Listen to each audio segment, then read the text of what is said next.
আসসালামু আলাইকুম। আজকের ক্লাসে আমরা অ্যালাইনমেন্ট, প্রজেক্ট সেভ এবং কিভাবে পাথফাইন্ডার ইউজ করে একটি ক্লাউড মেকিং ডিজাইন করতে হবে সেটি দেখব। চলুন শুরু করা যাক।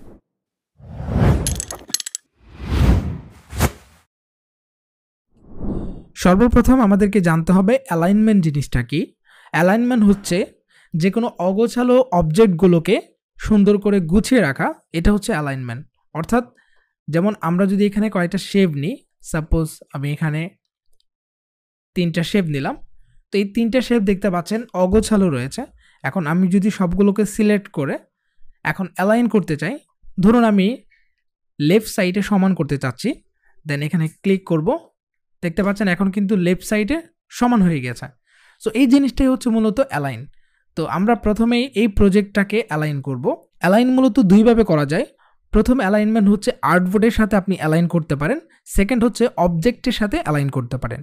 তো আমরা প্রথমে আর্টবোর্ডে কীভাবে অ্যালাইন করতে হবে সেই জিনিসটা শিখে নেব। দেখতে পাচ্ছেন আমাদের অবজেক্টটি আর্টবোর্ডের একটু উপরে রয়েছে, বাট আমরা চাচ্ছি এটাকে মিডলে রাখবো। সো মিডলে রাখার জন্য আমরা সর্বপ্রথম অবজেক্টটা সিলেক্ট করতে হবে। সিলেক্ট করার পরে আমরা উইন্ডোতে যাব। উইন্ডোতে যাওয়ার পর এখানে একটি দেখতে পাচ্ছেন অ্যালাইন, এটাতে আমরা ক্লিক করে দেব। এটাতে টিকমার্ক যদি দেওয়া না থাকে সেক্ষেত্রে আমরা টিকমার্ক দিয়ে দেব। অ্যান্ড দেন উপরে দেখতে পাচ্ছেন উপরে অনেকগুলো অপশন আছে, এগুলো হচ্ছে অ্যালাইনের অপশন, অথবা আপনি এই পাশেও অ্যালাইনের অপশনটা পেয়ে যাবেন যদি আপনি উইন্ডো থেকে এটা টিকমার্ক করে দেন। যেহেতু আমি আর্টবোর্ডের সাথে অ্যালাইন করব, এজন্য এখানে একটি অপশন দেখতে পাচ্ছেন, এখানে একটা ক্লিক করবেন, একটি ড্রপডাউন মেনু ওপেন হবে। এখানে 3টে অপশন দেখতে পাচ্ছেন, align two selection, align two K object and align two artboard. যেহেতু আমরা আর্টবোর্ডের সাথে অ্যালাইন করব, সো আমরা অ্যালাইন টু আর্টবোর্ড এটা সিলেক্ট করে দেব। এখন এখানে দেখতে পাচ্ছেন হরিজন্টাল অ্যালাইন সেন্টার। আমরা যদি হরিজন্টাল অ্যালাইন সেন্টারে ক্লিক করি তাহলে দেখতে পারবেন আর্টবোর্ডের একেবারে মিডলে এটা সেন্টার হবে, বা আর্টবোর্ডের মিডলে এই অবজেক্টটা অ্যালাইন হবে। বাট এখানে দেখতে পাচ্ছেন আমাদের এই পুরো অবজেক্টটা একেবারে উল্টোপাল্টা হয়ে গিয়েছে। এটা হচ্ছে আমাদের অ্যালাইনমেন্ট করার পূর্বে সর্বপ্রথম আমাদের অবজেক্টটাকে গ্রুপ করে নিতে হবে, আদারওয়াইজ এরকম প্রবলেমটা আমরা দেখতে পাবো। তো আমি Ctrl+Z প্রেস করে আবার ব্যাকে গেলাম, সবগুলোকে সিলেক্ট করে আমরা অবজেক্ট থেকে গ্রুপ করে নিতে পারি। আমি গ্রুপ করে নিয়েছি। এখন আবারও আমরা হরিজন্টাল অ্যালাইন সেন্টার এখানে ক্লিক করব। দেখতে পাচ্ছেন এখন আর্টবোর্ডের একেবারেই হরিজন্টালি মাঝখানে চলে এসেছে। দেন আমরা যদি ভার্টিক্যাল অ্যালাইন সেন্টার এই অপশনে ক্লিক করি তাহলে দেখতে পারবেন আর্টবোর্ডের একেবারে মিডলে ভার্টিক্যালি অ্যালাইন হয়ে গিয়েছে। তো আমরা চাইলে এখন অবজেক্টটাকে একটু বড় করে নিতে পারি। সেম ওয়েতে আপনি যদি আর্টবোর্ডের এক পাশে চান, যেমন আমি লেফট সাইডে হচ্ছে অ্যালাইন করতে চাচ্ছি, সেজন্য আমরা অবজেক্টটা সিলেক্ট করে হরিজন্টাল অ্যালাইন লেফট এখানে ক্লিক করব, তাহলে এটা লেফট সাইডে অ্যালাইন হবে। এবং আমরা যদি রাইট সাইডে অ্যালাইন করতে চাই, হরিজন্টাল অ্যালাইন রাইট সাইডে ক্লিক করব, দেন এই সাইডে হচ্ছে অ্যালাইন হয়ে যাবে। আশা করি আপনারা বুঝতে পেরেছেন। এখন আমরা দেখব কিভাবে অবজেক্টের সাথে অ্যালাইন করতে হবে। এটার জন্য প্রথমে আমি ক্যারেক্টারটাকে আনগ্রুপ করে নিচ্ছি। তো অবজেক্টের সাথে অ্যালাইন করা বলতে যেমন head section, body section and মাঝখানে যে জিনিসগুলো আছে এগুলোকে চাচ্ছে আমি অ্যালাইন করব একটা অবজেক্টের সাথে, যেমন আমি বডির সাথে বাদবাকি সবগুলোকে অ্যালাইন করতে চাচ্ছি। তো এটার জন্য সর্বপ্রথম আমাদেরকে যে জিনিসগুলোকে আমি অ্যালাইন করতে চাচ্ছি সেগুলো সিলেক্ট করব। আমি head section, face, mouth, nose, neck and body এই জিনিসগুলোকে শিফট প্রেস করে করে সিলেক্ট করলাম। এখানে আরেকটি অপশন রয়েছে, আমরা এখানে অ্যালাইন টু আর্টবোর্ড সিলেক্ট করেছিলাম আর্টবোর্ডের সাথে অ্যালাইন করার জন্য। এখন আমরা অ্যালাইন টু সিলেকশন করে দেব, বা অ্যালাইন টু অবজেক্টকেও সিলেক্ট করে দিতে পারি। তো আমরা অ্যালাইন টু সিলেক্ট করব, অ্যালাইন টু সিলেকশন করে দিলাম। এখন আপনাকে সিলেক্ট করতে হবে কোন অবজেক্টটা সেন্টার করে এটা অ্যালাইন হবে, সেই অবজেক্টটা আপনাকে সিলেক্ট করে দিতে হবে। তো আমি সবগুলোকে সিলেক্ট করার পরে আবারও হচ্ছে এই বডিটাতে একটা ক্লিক করব। এক্ষেত্রে দেখতে পাচ্ছেন বডিটা কিন্তু 2বার সিলেক্ট হয়েছে, তার মানে এই বডিটাকে সেন্টার করে বাদবাকি যে জিনিসগুলো আমরা সিলেক্ট করেছিলাম সেগুলো সেন্টার হবে। তো আমি যদি এখানে ক্লিক করি হরিজন্টাল অ্যালাইন সেন্টার, তাহলে দেখতে পাবেন সবগুলো কিন্তু হরিজন্টালি সেন্টার হয়ে গিয়েছে। অ্যান্ড দেন একটু জুম করছি, দেখতে পাচ্ছেন AI এবং AI একটু কিছুটা পার্থক্য রয়েছে, বা আমরা আরেকটু পার্থক্য করে দিচ্ছি, একটু উপরে নিচে করে দিলাম। এখন এই দুটাকে যদি আমরা অ্যালাইন করতে চাই ভার্টিক্যালি, সেক্ষেত্রে আমরা দুটো আই একসাথে সিলেক্ট করব শিফট প্রেস করে। অ্যান্ড আমি যদি AI এবং AI এই দুটাকে একসাথে সিলেক্ট করে ভার্টিক্যাল অ্যালাইন সেন্টারে ক্লিক করি, দেখতে পারবেন দুটো আই ভার্টিক্যালি অ্যালাইন হয়েছে, বাট একটু উপরে উঠে গেছে। বাট আপনি যদি চান এই ভার্টিক্যালি অ্যালাইন সেন্টার হবে, বাট এই আইটা ধরে এই আইটাকে সেন্টার হয়ে এই আইটাও অ্যালাইন হবে, সেক্ষেত্রে আপনি এখানে আরেকটা ক্লিক করবেন অ্যান্ড দেন হচ্ছে আপনি ভার্টিক্যাল অ্যালাইন সেন্টারে ক্লিক করবেন। এক্ষেত্রে এই আইটা উপরে ছিল, এখন কিন্তু এটার সেন্টার হয়ে নিচে নেমে গেল। আই থিঙ্ক আপনারা বুঝতে পেরেছেন। অ্যান্ড দেন আমরা সবগুলোকে সিলেক্ট করে রাইট ক্লিক করে গ্রুপ করে দেব। ওয়েল, ইতিমধ্যেই আমরা কিন্তু একটি প্রজেক্ট কমপ্লিট করে ফেলেছি। তো এই প্রজেক্টটিকে আমাদেরকে সেভ করতে হবে কম্পিউটারে। সেভ করার জন্য সর্বপ্রথম আমরা ফাইলে চলে যাব। আমি এখানে ফাইলে ক্লিক করছি। ফাইল থেকে এখানে দেখতে পাচ্ছেন save option.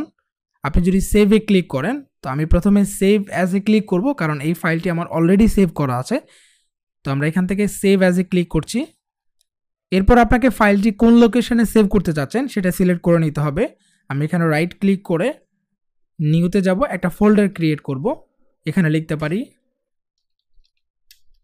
Design file, and then আমি এখানে ডাবল ক্লিক করে এটা চুজ করে দেব। এখন আমাদেরকে একটি ফাইল নেম দিতে হবে। তো আমি এটাকে মুছে দিয়ে একটি ফাইল নেম দিব, বেসিক ক্যারেক্টার ডিজাইন, এরকম একটি নাম দিয়ে দিলাম। অ্যান্ড দেন এখানে একটি ড্রপ ডাউন মেনু দেখতে পাচ্ছেন। সো এই ড্রপ ডাউন মেনুতে যদি আপনি ক্লিক করেন তাহলে দেখতে পারবেন অনেকগুলো অপশন রয়েছে। যেমন এখানে দেখতে পাচ্ছেন Adobe Illustrator option, Adobe PDF option and Illustrator EPS option. প্রথমেই আমরা দেখতে পাচ্ছি অ্যাডোবি ইলাস্ট্রেটর অপশন। এই অপশনটি সিলেক্ট করে যদি আপনি সেভ করেন তাহলে আপনার একটি সোর্স ফাইল সেভ হবে। এই ফাইলটি চাইলে আপনি আবারও ইলাস্ট্রেটর ওপেন করতে পারবেন, এবং যদি কোনো কিছু এডিট করতে হয় সেটা আপনি অ্যাডোবি ইলাস্ট্রেটরে এডিট করতে পারবেন। তো আমি এখানে সেভ করছি। সেভ করার পরে এরকম একটি উইন্ডো দেখতে পাবেন। এখানে আপনি চাইলে অ্যাডোবি ইলাস্ট্রেটরের যে কোনো একটা স্পেসিফিক সফটওয়্যার ভার্সন সিলেক্ট করে দিতে পারেন। সাপোজ আপনি CS6 দিতে পারেন, সেক্ষেত্রে ওল্ডের যে ভার্সন সেগুলোতে এটা খুব সহজে ওপেন করতে পারবে। অথবা আপনি চাইলে এখানে যে ভার্সনটি রয়েছে বা আপনার অ্যাডোবি ইলাস্ট্রেটরের যে ভার্সনটি রয়েছে সেই ভার্সনও সেভ করতে পারবেন। তো আমি এখানে ওকে করে দিচ্ছি, এটা অলরেডি সেভ হয়ে গিয়েছে। আমরা আবারও ফাইল থেকে সেভ অ্যাজে যাব। এখানে আরও কিছু অপশন দেখতে পাচ্ছেন, আমি সেগুলো নিয়ে আপনাদেরকে বলে দিচ্ছি। অ্যাডোবি পিডিএফ ফাইল, মূলত পিডিএফ ফাইলটা হচ্ছে একটি ভেক্টর ফরম্যাট।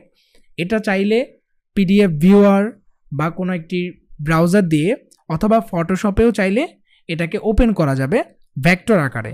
তো আপনি চাইলে অ্যাডোবি পিডিএফ ফাইলটাও সেভ করে নিতে পারেন। অ্যাডোবি পিডিএফ ফাইলটা সেভ করার পূর্বে এখানে আপনাকে ইউজ আর্টবোর্ড এই অপশনটাতে একটা টিক মারি দিতে হবে। এটা রিজন হচ্ছে আপনার আর্টবোর্ডের বাইরে যদি কোনো অবজেক্ট থাকে বা যদি কোনো ডিজাইন থাকে সেটা কিন্তু আর সেভ হবে না। জাস্ট অনলি আর্টবোর্ডের মধ্যে এই হোয়াইট এরিয়ার মধ্যে যা যা আছে শুধুমাত্র সেগুলোই সেভ হবে। দেন আমি এখানে সেভ করে দিলাম। এখানেও সেম অপশনটা দেখতে পাচ্ছি, জাস্ট আমি সেভ পিডিএফে ক্লিক করব। আবারও এই ফাইলটা আমরা সেভ করার জন্য সেভ অ্যাজে যাব, অ্যান্ড দেন এখানে ইপিএস ফরম্যাটটাও চাইলে আমরা সেভ করতে পারি। ইলাস্ট্রেটর ইপিএস ফরম্যাটের কাজ হচ্ছে এটি একটি ভেক্টর ফাইল। এটি চাইলে ফটোশপে ওপেন করা যাবে, ইলাস্ট্রেটরও ওপেন করা যাবে অ্যাজ এ ভেক্টর।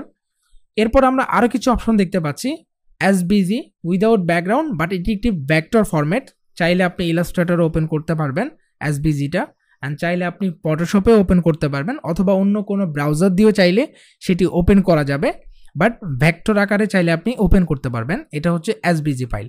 অনেক সময় ক্লায়েন্ট প্রিন্ট করার জন্য এসবিজি ফাইল চাইতে পারে, দেন আপনি ক্লায়েন্টকে এভাবে সেভ করে দিয়ে দেবেন। আপনি চাইলে আপনার এই ডিজাইনটি এক্সপোর্ট করতে পারেন। এক্সপোর্ট করার জন্য ফাইলে চলে যেতে হবে, ফাইল থেকে এক্সপোর্ট অ্যান্ড এক্সপোর্ট অ্যাজ এই অপশনে চলে যাব। এখানে কিছু অপশন রয়েছে, বেশ কিছু অপশন রয়েছে, সেখান থেকে আমরা কিছু ইম্পর্টেন্ট অপশন দেখব। সর্বপ্রথম দেখতে পাচ্ছি জেপিইজি।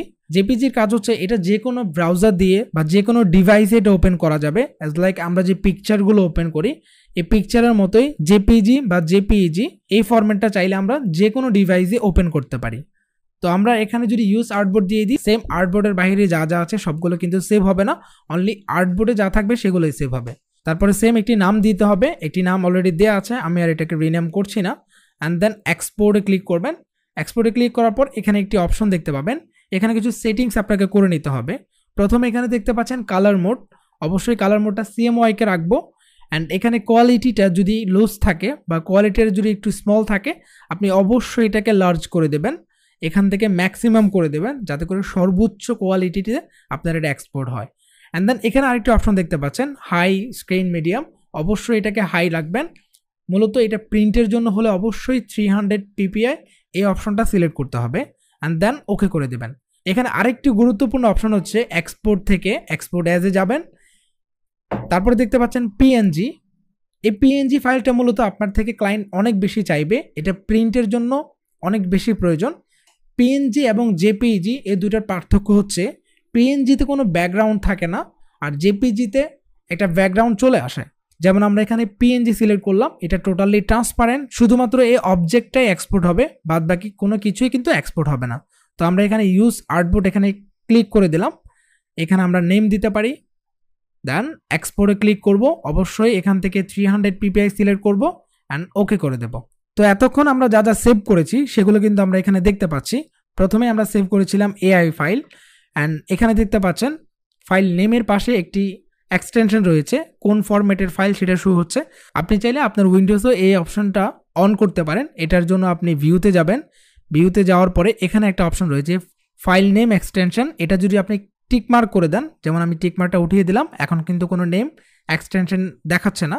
বাট আপনি যদি ভিউতে গিয়ে সেম আবারও ফাইল নেম এক্সটেনশনে একটা ক্লিক করেন তাহলে এখন ফাইল নেমের এক্সটেনশনটা দেখা যাবে। তো দেখতে পাচ্ছেন এখানে পিএনজি ফরম্যাটটাতে পিএনজি লেখা, জেপিজি দেখতে পাচ্ছেন। তো জেপিজিতে মূলত একটি ব্যাকগ্রাউন্ড অটোমেটিক এখানে চলে এসেছে, যেহেতু আমাদের আর্টবোর্ডটা হোয়াইট কালার ছিল এখানে কিন্তু হোয়াইট কালার একটা ব্যাকগ্রাউন্ড চলে এসেছে। বাট পিএনজিতে কোনো ব্যাকগ্রাউন্ড নেই, এটা টোটালি ট্রান্সপারেন্ট, এটা যে কোনো জায়গাতে প্লেস করা যাবে এবং যে কোনো কালারের উপরে চাইলে এটা প্রিন্ট অথবা প্লেস করা যাবে। এখন আমরা পাথফাইন্ডার টুলস সম্পর্কে জানবো। পাথফাইন্ডারটা ওপেন করার জন্য আপনি উইন্ডোতে যাবেন, সেম কোথায় পাথফাইন্ডার লেখা আছে সেটা খুঁজে বের করতে হবে। এখানে দেখতে পাচ্ছেন পাথফাইন্ডার অ্যান্ড এখানে যদি আমরা ক্লিক করি দেখতে পাচ্ছেন এখানে পাথফাইন্ডারটা ওপেন হয়ে গিয়েছে। আপনার ক্ষেত্রে সেটা এখানে ওপেন হতে পারে, নো প্রবলেম। তো দেখতে পাচ্ছেন এখানে আমি দুটি অবজেক্ট ড্র করেছি, এটা একটি শেপ টুল, এটি একটি শেপ টুল, দুটো আলাদা আলাদা অবজেক্ট। তো পাথফাইন্ডার দিয়ে আমরা যদি এটাকে মার্জ করতে চাই সেক্ষেত্রে সবগুলোকে সিলেক্ট করব, আমি দুটোকে একসাথে সিলেক্ট করলাম। এখানে একটা অপশন দেখতে পাচ্ছেন ইউনাইট, মূলত এই ইউনাইটটা দিয়ে মার্জ করা হয়। আমরা যদি এই দুইটা অবজেক্টকে কোনো কারণে একটাতে রূপান্তর করতে চাই বা একসাথে করে দিতে চাই সেক্ষেত্রে আমরা এখান থেকে মার্জ বা ইউনাইটে ক্লিক করব, তাহলে দেখতে পারবেন এটা কিন্তু মার্জ হয়ে গিয়েছে, একসাথে হয়ে গিয়েছে।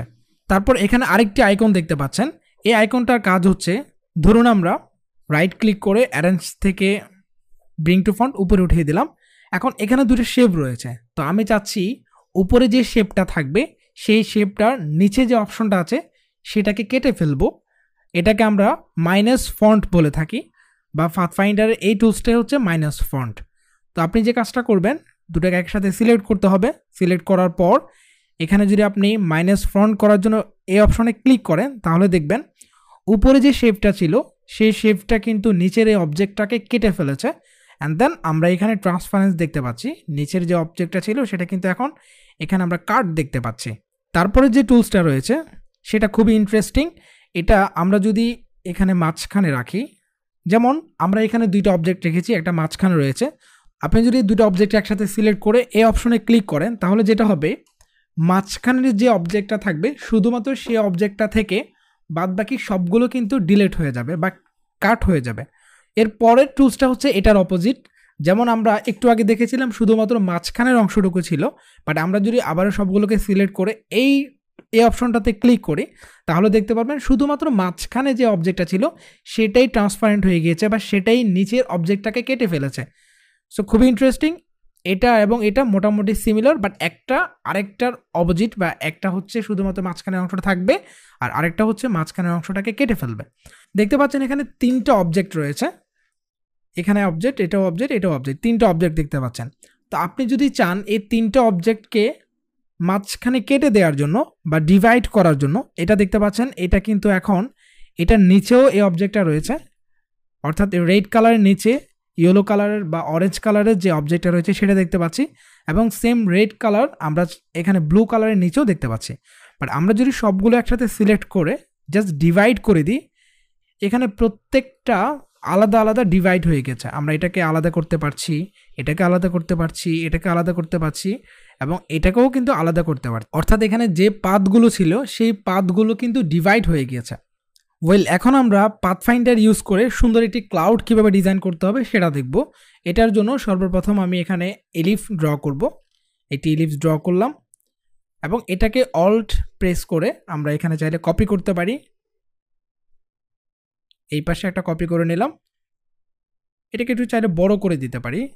সেম এখান থেকে আবারও আমরা শিফট প্রেস করে অল্ট অ্যান্ড শিফট প্রেস করতে পারি, অথবা অল প্রেস করে কপি করতে পারি। এটাকে আরেকটু বড় করে দেব। একটু আমি ভিন্ন ভিন্ন কালার দিচ্ছি, তাহলে বুঝতে পারবেন। এটাকেও আমি আলাদা একটা কালার দিচ্ছি। তারপরে আমরা এখানে একটি রেক্ট্যাঙ্গেল ড্র করব। জাস্ট এরকম একটি রেক্ট্যাঙ্গেল ড্র করতে পারি। আমি রেক্ট্যাঙ্গেলটাকে আরেকটু উপরে উঠিয়ে দিচ্ছি। এখন আমরা এখানে দেখতে পাচ্ছেন রাউন্ড করার অপশন, আমরা এটাকে চাইলে রাউন্ড করে দিতে পারি। একেবারেই রাউন্ড করে দিলাম। এটাকে আরেকটু এইভাবে বাড়িয়ে দিতে পারি। ওয়েল, এখন এখানে দেখতে পাচ্ছেন প্রত্যেকটা আলাদা আলাদা অবজেক্ট। এটাকে আমরা অন্য কালার করে দিচ্ছি। এটা আলাদা আলাদা অবজেক্ট। এখন আমরা যদি এই সবগুলোকে সিলেক্ট করে এখান থেকে ইউনাইট করে দিই, দেখতে পারবেন এটা কিন্তু একটা ক্লাউডের মতো হয়ে গেছে, সবগুলো একসাথে মার্জ হয়ে গিয়েছে। তো এটাকে চাইলে আমরা অন্য একটা কালার দিতে পারি। আমি ডাবল ক্লিক করে একটু ব্লু একটা কালার দিব। এখন দেখতে খুব সুন্দর লাগছে। আজকের ক্লাসে আমরা অনেকগুলো টুলস সম্পর্কে জেনেছি। সবাই বাসায় অবশ্যই টুলসগুলোর প্র্যাকটিস করবেন। এছাড়াও আমরা নেক্সট ক্লাসে কিভাবে পেন টুল ইউজ করতে হবে সেটি দেখব। দেখা হচ্ছে নেক্সট ক্লাসে।